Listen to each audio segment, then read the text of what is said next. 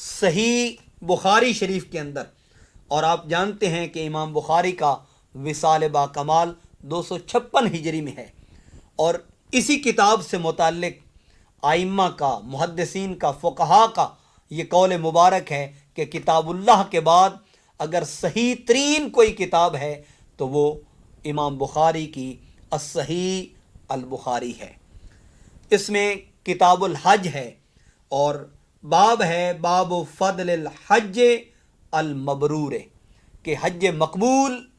اس سے متعلق یہ باب باندھا ہے امام بخاری رحمۃ اللہ تعالی علیہ نے۔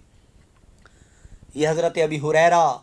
رضی اللہ تعالی عنہ آپ سے مروی یہ روایت ہے، آپ فرماتے ہیں سئل النبی صلی اللہ علیہ وآلہ وسلم، حضور نبی کریم علیہ الصلاۃ والسلام کی بارگاہ اقدس میں یہ سوال کیا گیا، ای الاعمال افضل، یا رسول اللہ صلی اللہ علیہ وسلم اعمال میں سے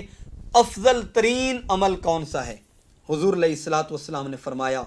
ایمان باللہ ورسولہ، اللہ پر ایمان لانا، اس کو وحدہ لا شریک ذات تسلیم کرنا، اس کو معبود برحق تسلیم کرنا، اس کی ذات اقدس پہ ایمان لانا، اس کی صفات پہ ایمان لانا، اور اس کے حبیب مکرم صلی اللہ علیہ وآلہ وسلم کی رسالت اور آپ کی نبوت اور ختم نبوت پر ایمان لانا، یہ سب سے افضل ترین عمل ہے۔ کیل عرض کیا گیا یا رسول اللہ صلی اللہ علیہ وسلم ثم ماذا، اس کے بعد پھر کون سا افضل عمل ہے؟ آقا علیہ الصلوۃ والسلام نے فرمایا جہاد فی سبیل اللہ، اللہ کے راستے میں جہاد کرنا۔ پھر عرض کیا گیا کیلا ثم ماذا، یا رسول اللہ صلی اللہ علیہ وسلم پھر افضل ترین عمل کون سا ہے؟ آقا علیہ الصلوۃ والسلام نے فرمایا حج مبرور، مقبول حج، یہ افضل ترین عمل ہے۔ حج مقبول جس کو اللہ نے اپنی بارگاہ میں شرف قبولیت عطا کیا ہو، اور یہ حج کی فضیلت کے اعتبار سے ہے۔ ویسے تو اگر فقہا کی نگاہ میں قرآن و سنت کی روشنی کے اندر حج کو دیکھا جائے تو حج کی پوری ایک تفصیل ہے، حج کی پوری ایک ڈیٹیل ہے، جس میں حج کی فضیلت آتی ہے، حج کی شرائط آتی ہیں، وجوب ادائے حج کی شرائط آتی ہیں،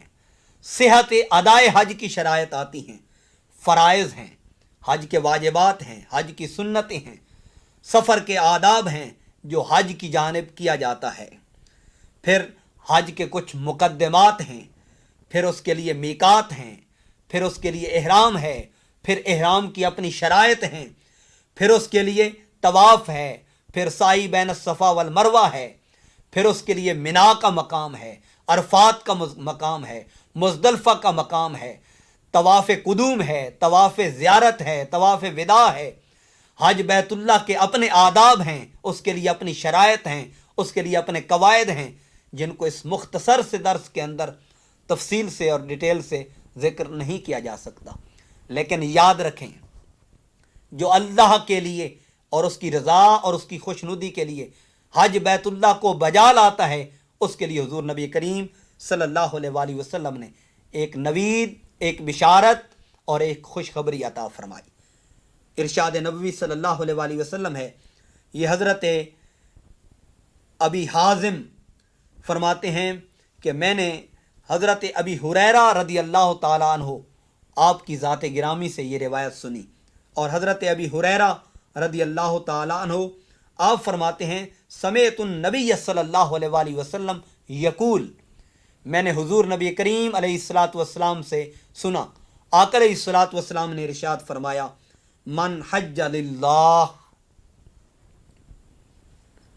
پھر فرمایا فلم یرفس ولم یفسق راجع کا یومن ولدت ہو امہ۔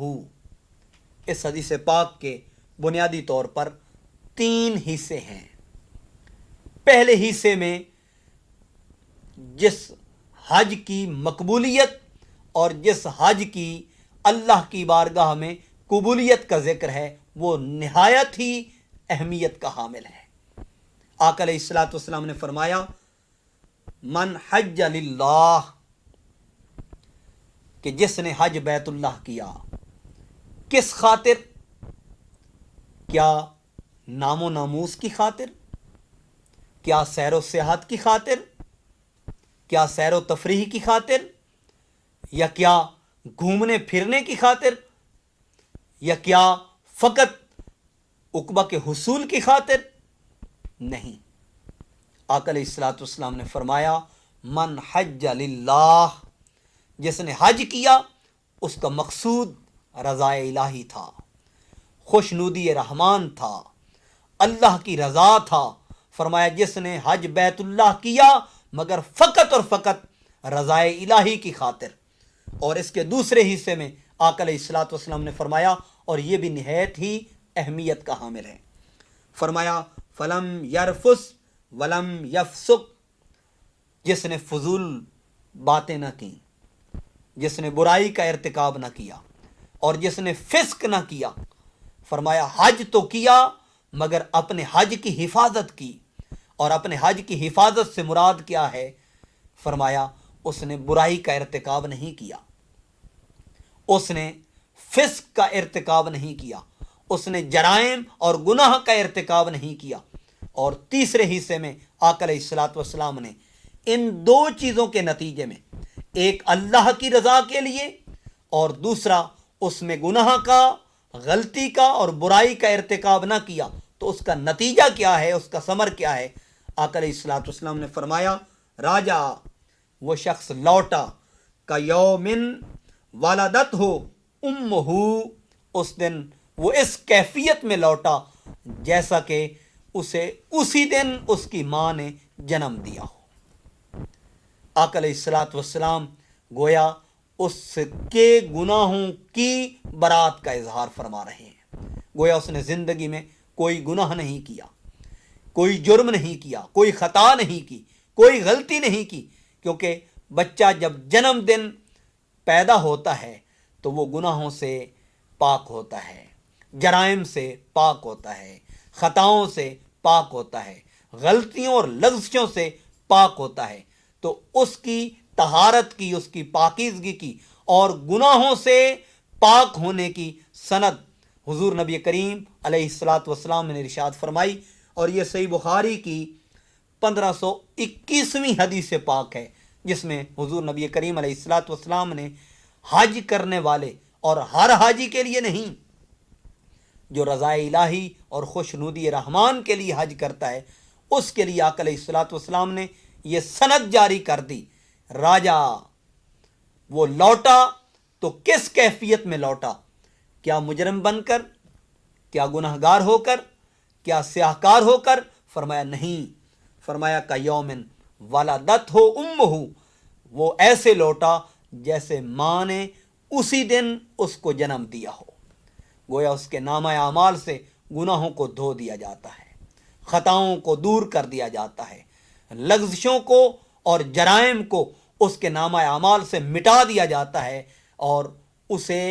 گناہوں سے، خطاؤں سے، لغزشوں سے پاک کر دیا جاتا ہے۔ جو حج ادا کرتا ہے، کعبۃ اللہ یہ اللہ کا گھر ہے، اور بیت اللہ کی نسبت لفظ بیت کی لفظ اللہ سے یہ نسبت تشریفی ہے، اور اس نسبت تشریفی کا صدقہ، اللہ کے نام سے اس بیت کی نسبت کا صدقہ، جس شخص کی پہلی نگاہ کعبۃ اللہ پہ پڑتی ہے اور اس کے وجود میں جو جرائم ہوتے ہیں، جو غلطیاں ہوتی ہیں، جو گناہ ہوتے ہیں، ان کو دھو دیا جاتا ہے، اور اس کو اللہ کے قرب کے قریب ہونے کے چانسز مل جاتے ہیں، اور اگر وہ ہمیشگی کرتے ہوئے اس پہ پہرا دیتا ہے تو اللہ تبارک و تعالی اس کے گناہوں کو، اس کی غلطیوں کو اور اس کے جرائم کو دور کر کے اس کے نامہ اعمال میں نیکیوں اور بھلائیوں کے ڈھیر لگا دیتا ہے۔ آئیے ہمارے پاس امام ابن ماجہ کی سنن ابن ماجہ، جس میں ایک بہت ہی اہم حدیث پاک آپ احباب سے شیئر کرنا چاہتے ہیں، جس میں حضور نبی کریم علیہ الصلاۃ والسلام نے حج کے مقاصد ذکر کیے، حج کی فرضیت کے مقاصد ذکر کیے، اور حج کا مطلوب اور حج کا مقصود آقا علیہ الصلاۃ والسلام نے ذکر کیا۔ یہ حضرت انس بن مالک رضی اللہ تعالیٰ عنہ آپ سے یہ حدیث پاک مروی ہے، اور یہ سنن ابن ماجہ کی کتاب المناسک کی روایت ہے، اور باب فضل الحج والعمرات، جس میں حج و عمرہ کی فضیلت بیان کی گئی ہے، اور اس کے بعد ہے باب الحج علی الرحل، کہ سواری پر سوار ہو کے آدمی جب حج کو ادا کرتا ہے، تو اس میں حضرت انس بن مالک رضی اللہ تعالیٰ عنہ آپ نے اس حدیث پاک کو ذکر کیا، اور حضور نبی کریم رؤوف الرحیم صلی اللہ علیہ وآلہ وسلم آپ نے اللہ کے حضور التجا کی، اللہم حجۃ لا ریا فیہا ولا سمعۃ، اے اللہ اس حج کو اپنی بارگاہ کے اندر قبول فرما جس کے اندر ریاکاری نہ پائی جائے، جس کے اندر تصنع نہ پایا جائے، جس کے اندر دکھلاوا نہ پایا جائے، جس میں اللہ کی رضا مقصود ہو، مخلوق کی رضا یا مخلوق کو خوش کرنا مقصود نہ ہو۔ یا اللہ تو اس حج کو اپنی بارگاہ اقدس میں قبول و منظور فرما دے، اس حج کو شرف قبولیت عطا فرما دے۔ اور یاد رکھیں، اگر حج رضا الہی کے لیے نہیں کیا گیا، کتب احادیث میں ہے کل قیامت کے دن اس شخص کو جہنم میں اوندا گرایا جائے گا۔ کیوں کہ اس حاجی کا مقصود فقط یہ ہے کہ لوگ مجھے حاجی کہیں،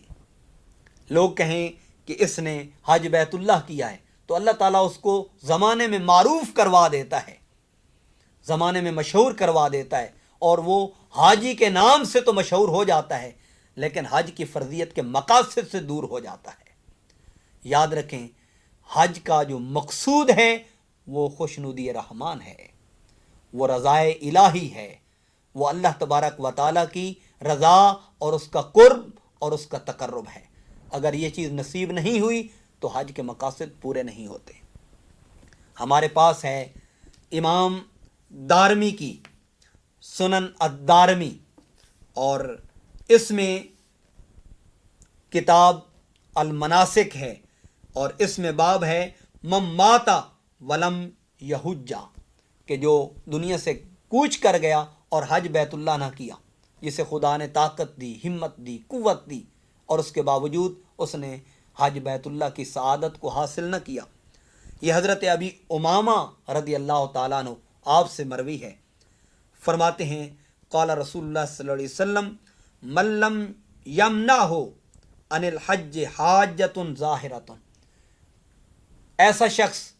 جسے ظاہری طور پر کسی چیز نے حج سے نہ روکا ہو، اور سلطان جائر، یا جہاں وہ رہتا تھا جس سلطنت کے اندر، جس دھرتی کے اوپر، جس خطے میں، وہاں پر سلطان ظالم نہیں تھا، یعنی حج سے روکنے والا نہیں تھا، اور مرض حابس، یا کوئی اسے ایسا مرض لاحق نہیں ہوا تھا جس کی وجہ سے وہ حج نہ کر سکے، فماتا ولم یحج، وہ اس کیفیت میں مر گیا کہ کوئی روکنے والا موجود نہیں تھا، کوئی ایسی بیماری اسے لاحق نہیں تھی جس کی وجہ سے حج نہ کر سکے، یا کوئی ایسی زہری حاجت جو اسے روکے، ایسی حاجت نہیں تھی۔ آقا علیہ الصلوۃ والسلام نے فرمایا فَلْيَمُتْ إِنْ شَاءَ یہودین وَإِنْ شَاءَ نصرانین، تو پس اسے چاہیے کہ وہ یا یہودی ہو کر مرے یا نصرانی ہو کر مرے۔ گویا وہ ایسی موت مرا، اس میں شبہ ہے کہ وہ یہودیت کی موت مرا یا نصرانیت کی موت مرا۔ تو حج بیت اللہ کی استطاعت کے باوجود، طاقت کے باوجود، ہمت کے باوجود حج بیت اللہ نہ کرنا اور حج کی سعادت حاصل نہ کرنا، یہ یہودیت اور نصرانیت کے مترادف ہے۔ اس لیے ہم پہ لازم ہے کہ اللہ نے اگر ہمیں طاقت دی ہے، ہمیں ہمت دی ہے، اور ہمارے راستے میں کوئی ایسی چیز رکاوٹ نہیں ہے، تو ہم اس کے گھر کے طواف کے لیے، صفا اور مروہ کے سعی کے لیے، عرفات کے قیام کے لیے، مزدلفہ کے قیام کے لیے ہم اس کی بارگاہ میں حاضری کے لیے جائیں، اس کے گھر کی زیارت کے لیے جائیں، تاکہ اس کی رضا نصیب ہو، اس کا قرب نصیب ہو، اور اس کا وصل اور اس کا وصال نصیب ہو۔ حج، اس کے اندر بے شمار حکمتیں ہیں، انشاءاللہ آئندہ درس کے اندر اس کے حوالے سے چند ایک چیزیں آپ احباب کے گوش گزار کریں گے۔ اللہ تعالیٰ عمل کی توفیق عطا فرمائے۔ بہت شکریہ۔